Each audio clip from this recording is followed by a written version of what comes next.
Friends, ये देखो मेरी मम्मा नीचे कपड़े धो रही हैं वो, और यहाँ पे दादी ने बनाई है बाजरे की खिचड़ी। सो गाइस, अगर आपको इसकी रेसिपी चाहिए तो फिर कमेंट में बता देना, और मैं आपसे मिलता हूँ तब जब ये बाजरे की खिचड़ी पूरी बन जाएगी। ये देखो, आज हमने श्याम बाबा जी को भोग लगाया। ये अंगारी है, ये हमारे श्याम बाबा जी हैं, और ये है उनका भोग। ये देखो, ये बाजरे की खिचड़ी, ये कढ़ी है, ये गुड़ चावल है, ये राइस है, ये आलू की चटनी, रोटी, गुड़, और ये है बाजरे के लड्डू।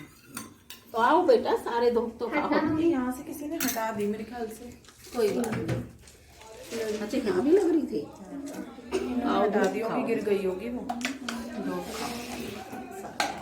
आओ किट्टू।